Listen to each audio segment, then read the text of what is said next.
Hello and welcome to AM Guitar with me, Anjay. Today I'm going to rant about the Fender Jag-Stang. Simple as that. So, I grew up listening to Nirvana, and I remember hearing the legends of the Fender Jag-Stang. This was the brainchild of Kurt Cobain, and he took a photograph of a Fender Jaguar, a photograph of a Fender Mustang, cut them in half, stuck them together, and said to Fender, "I want this." And Fender went away, they made it, and by all accounts, he didn't like it. There are varying versions of this story. Fender obviously say he loved it. Other people say he didn't. Whichever side of the truth is right, for me, the sort of inescapable evidence is you didn't see him use it very much when it had been finished. It was built in '93, so it was after Nevermind. I think they were recording in utero and then touring in utero afterwards, and it very rarely made an appearance. He carried on playing his old guitars, his Jaguars and his Mustangs, and whatever else. So to me, that says more than anything. If you've had a custom-built guitar, you play it. I've got, I know I have my custom-built Maybury, and I play it constantly. Because it's exactly my spec, it's exactly what I wanted, it feels perfect, it sounds perfect for me personally. So for me, that's the biggest tell. Anyway, we fast forward to now. Ignoring the fact they released one at the time and no one, I couldn't afford it, so I was bitter about it then. Fast forward to now, and to coincide with the 30th anniversary of Nevermind, Fender are re-releasing the Jag-Stang.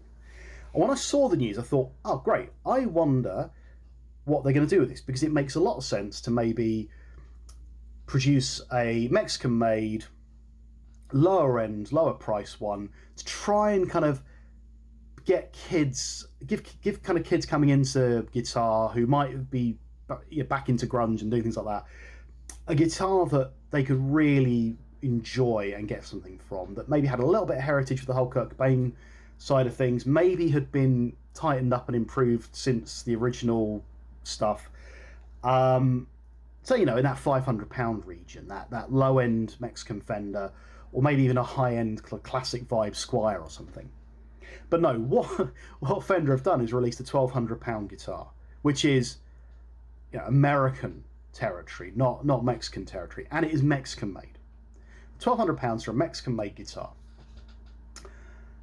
And I can't wrap my head around it, because the only thing I can think of is that it is a cash grab. Because it's £1,200, it's in the price range that people who grew up with Nirvana can afford now. Not everybody, but you know what I mean. It's kind of that PRS price range of people who can afford it would buy it. And it's playing on nostalgia. That Nirvana connection, that Kurt Cobain connection, the 30th anniversary of Nevermind, an album that I know personally, shaped a generation of musicians. It didn't mean that all the musicians at the time knew the story of the Fender Jag-Stang, and it doesn't mean that people my age now remember the story of Fender Jag-Stang, or didn't even play guitar at the time. So here is Kurt Cobain's signature guitar, which I don't think it ever officially was. I'm not sure he ever actually put his official name to it. It can be yours on the 30th anniversary of Nevermind, an album it wasn't used on, of course, for just a mere price of £1,200.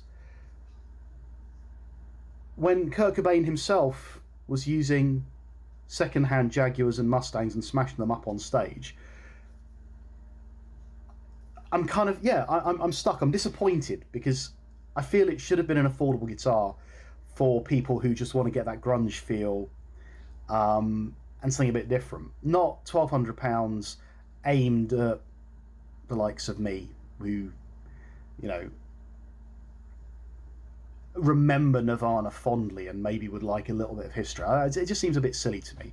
So, if you're interested in one, just go and buy a Jaguar or a Mustang second-hand for a lot less.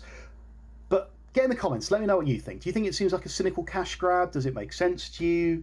Financially, it makes sense, obviously. But what are your thoughts on this? Let me know. Jump in the comments, like, subscribe, and I'll see you again soon, possibly not for a rant. See ya. Cheers.